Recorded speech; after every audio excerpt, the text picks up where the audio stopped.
مرنے والے نے کہا، ایک مرنے والے نے کہا کہ میں زندہ ہوں، میری قبر سے تجھے وہی فائدہ حاصل ہوگا جو میری زندگی سے ہوتا ہے۔ اور مرید نے پھر لکھا کہ جو مجھے حضرت کی زندگی سے فائدہ ہونا تھا، سارا فائدہ مجھے حضرت کی قبر سے ملا۔ لا حول ولا قوت الا باللہ۔ رسول کریم صلی اللہ علیہ وسلم فوت ہو کر اس دنیا سے جا چکے ہیں، اس دنیا سے آپ کا تعلق ٹوٹ چکا ہے، اس دنیا کے حالات کا اللہ کے نبی کو علم نہیں، لیکن علماء بریلی اور علماء دیوبند کیا کہتے ہیں سنیے۔ ملفوظات احمد رضا صفحہ نمبر 249 کے اندر 249 ملفوظات احمد رضا اللہ کے نبی صلی اللہ علیہ وسلم کے بارے میں کہتے ہیں کہ اللہ کے حبیب انبیاء کرام سائل سوال کرتا ہے، انبیاء اور اولیاء کی کرام کی حیات برزخیہ میں کیا فرق ہے؟ کہا انبیاء کرام کی حیات حسی، حقیقی، دنیاوی ہے، ان پر تصدیق وعدہ الہیہ کے لیے ایک لمحے کے لیے موت طاری ہوئی، پھر ان کو فوراً ویسی ہی حیات عطا فرما دی گئی جیسی دنیا کی حیات تھی، ان پر دنیا کے احکامات لاگو ہوں گے، ان کا ترکہ بانٹا نہ جائے گا۔ حالانکہ رسول کریم کا ترکہ کیوں نہ بانٹا گیا کہ اللہ کے نبی نے فرما دیا تھا انبیاء جو چھوڑتے ہیں وہ امت کے لیے صدقہ ہوا کرتا ہے، ہماری وراثت تو علم ہے جس کو ہم دے کر جا رہے ہیں، لیکن کہتے ہیں نبی کا ترکہ اس لیے نہیں بٹا کہ آپ زندہ ہیں، ان کی ازواج کو نکاح حرام ہے، ازواج مطہرات پہ عدت نہیں ہے، حالانکہ نبی کی بیویوں سے نکاح اس لیے حرام نہیں کہ نبی کی بیوییں زندہ ہیں، بلکہ اس لیے حرام ہے کہ یہ بیوییں امت کے لیے ماں بن چکی ہیں، اور ماں سے نکاح امت محمد رسول اللہ صلی اللہ علیہ وسلم کو نہ لائق ہے، نہ زیبا ہے، نہ شریعت اس کی اجازت دیتی ہے، بلکہ یہ بدترین عمل ہے اپنی ماں کے ساتھ بدکاری کرنا، جس کو حدیث رسول یوں بیان کرتی ہے سود کا ذکر کرتے ہوئے کہ سود کا سب سے چھوٹا گناہ یہ ہے کہ انسان اپنی ماں کے ساتھ بدکاری کرے، اور یہ کہتا ہے نبی کی بیویوں سے نکاح اس لیے حرام ہے کیونکہ نبی صلی اللہ علیہ وسلم زندہ ہیں، وہ اپنی قبر میں کھاتے پیتے ہیں، نماز پڑھتے ہیں، بلکہ سیدی محمد بن عبد الباقی زرقانی فرماتے ہیں نعوذ باللہ ثم نعوذ باللہ، اس غلیظ ترین عقیدے کو اگر واضح کرنا مقصود نہ ہوتا، اللہ کی قسم میں اس عبارت کو نہ پڑھتا کہ انبیاء علیہ السلام اپنی قبروں میں ان کی ازواج مطہرات پیش کی جاتی ہیں جن سے وہ شباشی کرتے ہیں۔ لا حول ولا قوت الا باللہ، انا للہ و انا الیہ راجعون۔ یہ عقیدہ علماء بریلی کا ہے، اور دیوبندی علماء کا بھی یہی عقیدہ ہے۔ المہند علی المفند صفحہ 221 پر، المہند المفند کا صفحہ 221 ہے، اسی عقیدے کو بیان کرتے ہوئے تھانوی صاحب کے حوالے سے کہتے ہیں ہمارے نزدیک اور ہمارے مشائخ کے نزدیک اللہ کے نبی صلی اللہ علیہ وسلم اپنی قبر مبارک میں زندہ ہیں، آپ کی حیات دنیا کی سی ہے، آپ کی حیات دنیا کی سی ہے اور برزخی نہیں ہے بلکہ حسی دنیاوی حیات ہے۔ یہی علماء بریلی کا عقیدہ اور یہی علماء دیوبند کا عقیدہ۔ تھانوی صاحب لکھتے ہیں برزخ میں آپ کے یہ مشاغل ثابت ہیں، اذان، اقامت اور قرآن پڑھنا۔ نشر طیب صفحہ 142۔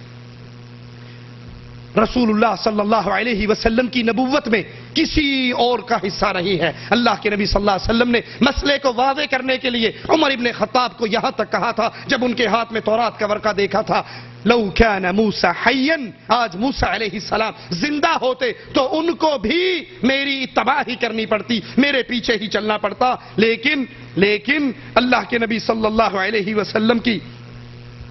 رسالت میں علماء بریلی کیسے اپنے بزرگوں کو شامل کرتے ہیں، یہ ہمارے ہاتھ میں تذکرہ غوثیہ ہے جس کا صفحہ نمبر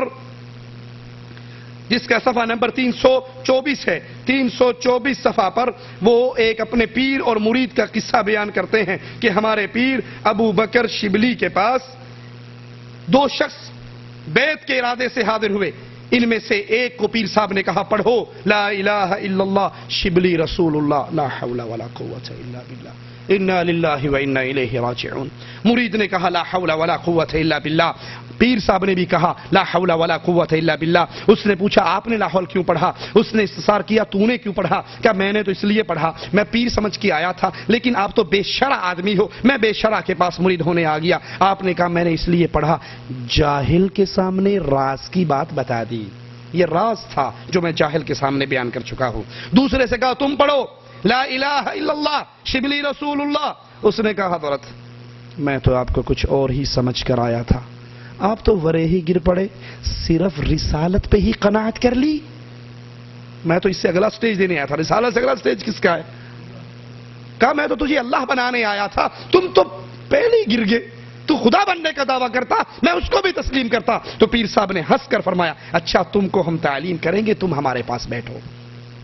یہ علماء بریلی کا عقیدہ، اور سیم یہی عقیدہ علماء دیوبند کا ہے۔ یہ ہمارے ہاتھ کے اندر رسالہ الامداد اشرف علی تھانوی صاحب کا، اس کا صفحہ نمبر 34 ہے، جہاں پر ایک مرید خواب دیکھتا ہے اور خواب میں کلمہ پڑھتا ہے لا الہ الا اللہ اشرف علی رسول اللہ، پھر ان کی آنکھ کھل جاتی ہے، ہڑبڑا کے بیٹھ جاتا ہے، پریشان ہوتا ہے میں نے کیا کلمہ پڑھا، غلطی یاد آتی ہے، زور زور سے روتا ہے، پھر اپنی غلطی کی اصلاح کرنے کے لیے اب نبی کریم صلی اللہ علیہ وسلم پر درود پڑھنے کی کوشش کرتا ہے، لیکن کہتا ہے کہ میں اب جاگ چکا ہوں، نیند ختم ہو چکی ہے، بیداری کی حالت میں ہوں، لیکن پھر بھی زبان میری کہتی ہے اللہم صلی علی سیدنا و نبینا و مولانا اشرف علی، لا حول ولا قوة الا باللہ۔ یہی عقیدہ علماء بریلی کا، اپنے پیروں کو اتنا عظیم مقام دیا کہ ان کو نبی کی رسالت میں شامل کر دیا، اور یہی عقیدہ علماء دیوبند کا۔ یہ سوال، یہ سائل سوال لکھ کر اشرف علی تھانوی صاحب کو بھیجتا ہے، اور تھانوی صاحب اس کے سوال کے جواب میں کہتے ہیں اس واقعے میں تسلی تھی کہ جس کی طرف تم رجوع کرتے ہو وہ بعونہ تعالی متبع سنت ہے، تم میرے پیچھے اور میں نبی کے پیچھے ٹینشن لینے کی کوئی ضرورت نہیں ہے، کوئی پریشانی والی بات نہیں۔ تم نے جو یہ کلمہ پڑھا ہے اور جا کر مجھے نبی کہہ کر مجھ پہ درود پڑھا ہے، تو یہ اللہ نے پڑھوایا ہے، یہ اشارہ ہے تمہارے لیے کہ تم نے جس کو پیر پکڑا ہے وہ متبع سنت ہے، لا حول ولا قوت الا باللہ۔ اسی طرح انبیاء کی صفات کے اندر کوئی اور شریک نہیں ہو سکتا۔ انبیاء کو جو نبوت کا کام اللہ نے دیا ہے، جو ان کے اوپر وحی آتی تھی، وہ انہی کا خاصہ تھا، لیکن علماء دیوبند اس کے اندر بھی اپنے پیروں کو کیسے شامل کرتے ہیں۔ یہ سوانح قاسمی ہے ہمارے ہاتھ میں، قاسم نانوتوی صاحب کی کتاب، اس کا صفحہ نمبر 301 ہے۔ حاجی امداد اللہ اپنے سارے مریدوں کو ذکر اذکار سکھایا کرتے تھے، اور وہ اپنا ذکر کر کے رپورٹیں حاجی صاحب کے سامنے پیش کرتے تھے۔ تو حاجی صاحب نے ایک دن قاسم نانوتوی صاحب سے بھی پوچھا کہ تمہیں بھی تو میں نے ذکر سکھایا، تم نے مجھے کوئی رپورٹ پیش نہیں کی۔ انہوں نے کہا حضرت حالات و ثمرات تو بڑے لوگوں کو ہوتے ہیں، مجھ سے تو جتنا کام آپ نے فرمایا وہ بھی نہیں ہوتا، جو آپ نے ذکر کہا نا اتنے بار کرنا ہے، جہاں تسبیح لے کر بیٹھتا ہوں بس ایک مصیبت ہوتی ہے، اس قدر وزن پڑتا ہے کہ جیسے 100 من کے پتھر کسی نے میرے اوپر رکھ دیے ہوں، زبان و دل سب بستہ ہو جاتے ہیں۔ تھانوی، یہ بھی حضرت تھانوی ہی کی روایت ہے کہ روتے ہوئے بے ساختہ آپ کی زبان سے یہ الفاظ جاری ہوئے کہ میں ہی بدقسمت ہوں، ایسا ہوتا ہے جیسے زبان کو کسی نے جکڑ لیا ہے۔ یہ سن کر امداد اللہ صاحب کہنے لگے مبارک ہو، یہ نبوت کا آپ کے دل پر فیضان ہوتا ہے، اور یہ وہ بوجھ ہے جو حضور کو وحی کے وقت ہوا کرتا تھا، لا حول ولا قوت الا باللہ۔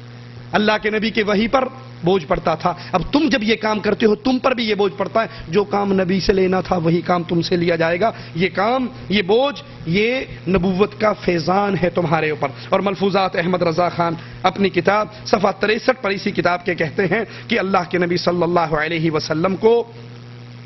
درد سر، بخار، وہ مبارک امراض ہیں جو انبیاء علیہ السلام کو ہوتے ہیں، اور اللہ کا شکر ہے کہ مجھے بھی اکثر بخار اور سر درد رہتا ہے، 2 سیڑھیاں چڑھ چکا ہوں، بس 2-3 کا اور انتظار ہے، لیکن برا ہو مرزا غلام قادیانی کا جس نے ان سب کی رنگ میں بھنگ ڈال دی۔ وہ نہ کرتا تو یہ بیچارہ 2 سیڑھیاں چڑھ چکا تھا، بخار شروع ہو گیا تھا،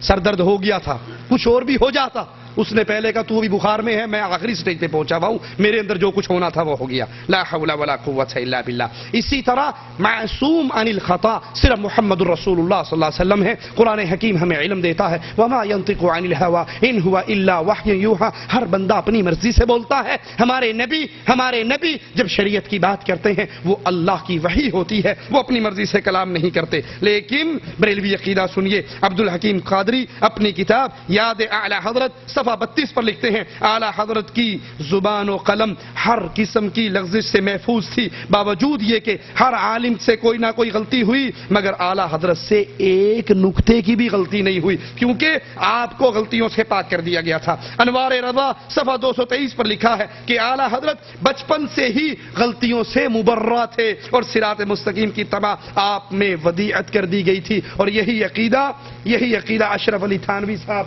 پیش کرتے ہیں امداد المشتاق کے اندر۔ امداد المشتاق کے اندر اشرف علی تھانوی صاحب پیش کرتے ہیں، اور یہی عقیدہ ارواح ثلاثہ کے اندر موجود ہے کہ ہمارے رشید احمد گنگوہی صاحب، رشید احمد گنگوہی ارواح ثلاثہ صفحہ 276 ہے۔ رشید احمد گنگوہی اکثر اپنی زبان سے یہ الفاظ کہا کرتے تھے، سنو حق وہی ہے، اللہ تعالیٰ نے مجھ سے وعدہ فرمایا ہے میری زبان سے غلط نہیں نکلوائے گا۔ یہ شان کس کی ہے؟ محمد رسول اللہ صلی اللہ علیہ وسلم کی، اور اس شان پر علماء بریلی اپنے علماء کو فائز کر رہے اور علماء دیوبند اپنے علماء کو فائز کر رہے۔ اب آخری سوال آپ کے سامنے پیش کر کے اپنی بات کو ختم کرتا ہوں۔ پیارے بھائیوں، یہ معاملہ عقیدے کا ہے، یہ معاملہ توحید کی غیرت کا ہے۔ علماء بریلی اور علماء دیوبند بنیادی شرکی عقائد پر دونوں اکٹھے ہیں۔ جب یہ دونوں اکٹھے ہیں تو پھر ان کو اپنی نمازوں کا امام بنانے سے پہلے اللہ سے ڈر جائیے، ان کے ساتھ اہل ایمان والی محبت کرنے سے پہلے اللہ سے ڈر جائیے۔ ایک آدمی مجہول ہے، آپ کو اس کا پتہ نہیں ہے، نماز کھڑی ہوئی، آپ کو نماز مل گئی، آپ نے پڑھ لی، انشاءاللہ خیر ہے، اللہ قبول فرمائے گا۔ لیکن جس کا ان فرقوں سے متعلق ہونا کنفرم ہو، جو ان عقائد کا دفاع کرتا ہو، جو ان عقائد سے بیزاری کا اظہار نہ کرتا ہو، ان عقائد کو جان کر سن کر پڑھ کر بھی کہے بزرگوں نے لکھا ہے، جو لکھا ہے حق اور سچ لکھا ہے، جو اس طرح شرکی عقائد کو سن کر، دیکھ کر، پڑھ کر پھر ان کا دفاع کرتا ہے، تو ایسے لوگوں سے بڑا ضروری ہے۔ اللہ سے دعا ہے اللہ ہمارے گناہوں کو معاف فرما دے، اللہ ہماری خطاؤں کو معاف فرما دے، اللہ ہماری سیاہکاریوں کو معاف فرما دے، اللہ ہمیں زندہ رکھے، ایمان پہ رکھے، موت دے اس حال میں دے، اللہ ہم سے راضی ہو، ہم اپنے اللہ سے راضی ہوں۔ اے اللہ مسلمانوں کی مدد فرما، اے اللہ مسلمانوں کی مدد فرما، اے اللہ فلسطین کے مسلمانوں کی مدد فرما، اللہ یہودیوں کا ظلم بڑھ گیا ہے مالک، اے جبار اللہ، اے ذو انتقام اللہ، یہ آسمان تیرا ہے مولا، یہ سمندر تیرا ہے مولا، یہ زمین تیری ہے اللہ، اللہ یہودیوں کا اس فضا میں اڑنے والے ہر طیارے کو برباد کر دے، اللہ پانی میں چلنے والے ان کے ہر جہاز کو غرق کر دے، اللہ زمین پہ چلنے والے ان کے ہر ٹینک کو برباد کر دے۔ اللہ ہم کمزور ہیں لیکن تو ہمارا اللہ ہے، تو طاقت والا ہے مولا، اللہ ہمارے گناہوں کو نہ دیکھ، ہماری خطاؤں کو نہ دیکھ، اللہ ہماری سیاہکاریوں کو نہ دیکھ، اپنی رحمت کو دیکھ۔ اللہ 400 مسلمان اب تک قتل ہو چکے ہیں، اللہ تیرے نبی کی امت قتل ہو رہی ہے مولا،